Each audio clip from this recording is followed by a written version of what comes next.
Hello. We did it. We got out. We made it.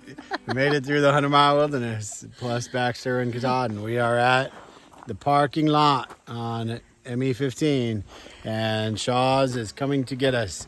We are very excited to have a cheeseburger. Oh. Cheeseburgers.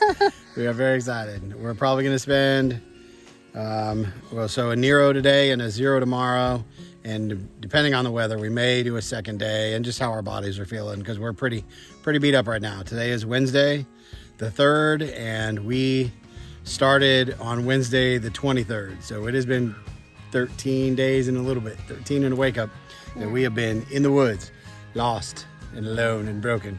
But last night was crazy. We had a tropical storm. It rained on us. Rain like but we crazy. had a super cool companion in our shelter, from Ethiopia, and he's lived all over. He's been on the trail.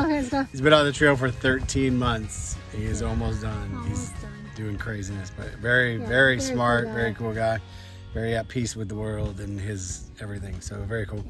This morning's hike was a little bit brutal, up out from Lehman Brook. It was kind of a weird little notch that we were down in, but we made it up and out. And now we are just waiting on our ride, and we are very excited. So, good job. I love you.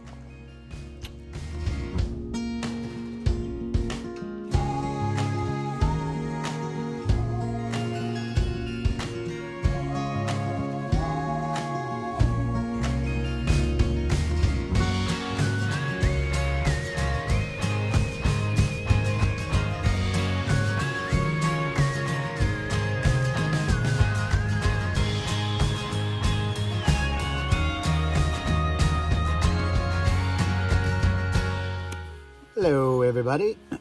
We are going to do a little recap of the 100-mile wilderness. We finished it a couple days ago, miraculously, but we made it. It had its goods and its bads. It was definitely a challenge. The terrain in Maine is a whole other thing. Like, it's just really rough. It's wearing on the body, it's wearing on the mind and the feet and everything. But we pressed on. The chairbacks were really rough. The Whitecap Range was really rough. The days leading up to that we kind of thought were rough were not really rough. It turned out, yeah. Turns out those were the easy days. And then we had a couple nice days after we came down off of the chairbacks. Yeah. Took another 2 days. So all in all, we spent 12 days doing the 100-mile wilderness. We summited Katahdin, or we did Katahdin on the 22nd, Wednesday, and then headed out south on the 23rd, made it to Able, and then entered the 100-mile wilderness on the 24th. And we got to Shaw's on Wednesday the 5th. Yeah. So 12 days in the 100-mile wilderness, 14 days total without civilization, which turns out that's a really long time. Yeah. Just to keep pushing yourself and pushing your muscles. Especially muscles that weren't accustomed to the hiking and whatever. There's definitely a level of exhaustion, physically and mentally, emotionally, getting out of the 100 miles. But in reality, like we had to extend. We had to do the extra. We had originally planned for 10. We had to do the extra 2 days, 1 extra day on either side of our food drop, to maintain our sanity. Honestly, like, we just couldn't push those bigger miles. We're not physically or mentally capable of doing it yet. So it is kind of interesting to hear from like some of the nobos or people who have done it before that they were doing 7-8 miles a day when they started out in Georgia. And the terrain in Georgia is way different. It's way different and easier. Yes, there is still a lot of elevation gain and loss down there, but there's a trail. You just walk on the trail.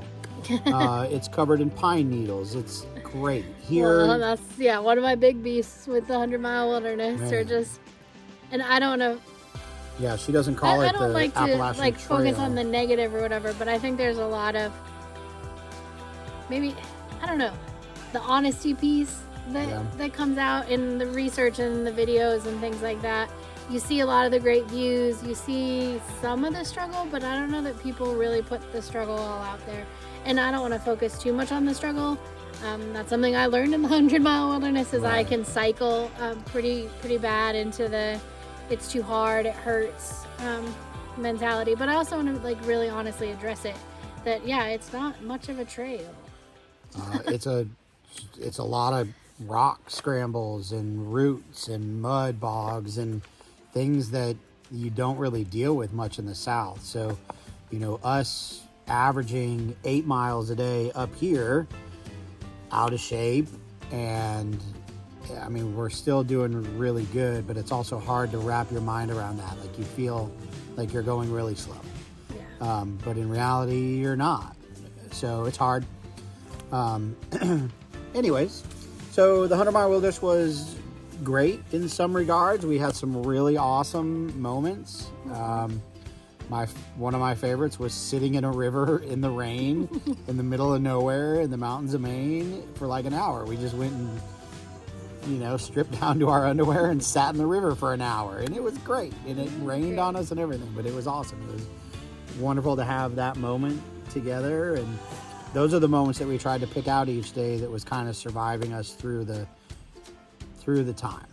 14 days. Shaw's couldn't get there soon enough, but it was great. We did pretty much a Nero on Wednesday the 5th. We got to the trailhead on ME15 at like 10 in the morning and went into Shaw's, went right into a shower, right into laundry, got our room, and then went and found some lunch. And we thought hiker hunger had set in, but not so much. We ordered way too much food still, and we ended up with leftovers, but that was fine. Yeah, it was delicious. It was delicious food. We ate at the lake house, so recommend that. And of course, recommend Shaw's. They're great people. I had issues with my air mattress the last 4 days of the 100-mile wilderness. Like it wouldn't hold air, and I couldn't find a leak, so I pretty much slept on the ground. Translation: I didn't sleep. But I got a new air mattress at Shaw's. We also broke a trekking pole, and we got that repaired at Shaw's. So again, kudos to them. Just super awesome place, great people, very accommodating. Very knowledgeable, the gear and the process. And we got our full resupply, most of it there at Shaw's. We got a few things at the gas station and a couple things at the general store. We kind of picked and chose our way through, but so we pretty much had a Nero on the 5th. It was nice to relax all day, take a shower, do all that, and then we zeroed on the 6th, which was Thursday, and then got up and headed out on Thursday the 7th, which is today. And we did 9 miles today, which we'll recap that again also, but we did 9 miles today, and we got here by 3 o'clock, so it wasn't too bad. The miles were actually pretty easy. We didn't get started till almost 9 o'clock. We just left Shaw's a little late because everybody was finishing up breakfast and whatever, so that was fine. A lot of blown down trees today. Yeah. A lot. Probably from that tropical storm that came through. Some of them are definitely new. Some of them have probably been there at least for this season. This section of trail is a little worrisome. It's rough. It's rough to get through. Huge trees down, completely blocking the trail and 20 feet in either direction. It's pretty crazy. But and we went through a weird muddy bog thing today. Yeah. We had to walk through it, but at least we had our camp shoes or water shoes. Yeah, so the river crossing in those worked really well.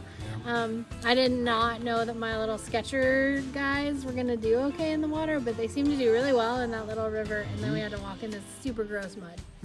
Big old mud bog. It was crazy, sinking in. But we saw some super cool frogs today. We did see some great frogs today. And there's a giant squirrel here at this shelter, the biggest squirrel I've seen in Maine. Yeah. So we are at Horseshoe Lean-To. We are south of Monson. We plan on being out for 5 days. Well, we'll go 5 days, 4 nights. 5 days, 4 nights. We'll go into Caratunk on the 5th day. So we're excited for that. We already talked to Sterling Inn, and they are expecting us, so it'll be nice. We have a good plan in this section, and hopefully my body can execute. And this is going to be a good trial because, you know, after spending 14 days out, this will be interesting to do just 5 days and then go back again. So it'll be a little more trail-esque, I think, what the norm is. You know, you go spend 4 or 5 days, you go into town. The 100-mile wilderness is just not the norm, but we survived it, and we are still here. We haven't bailed yet. No one is more surprised than me. Yeah.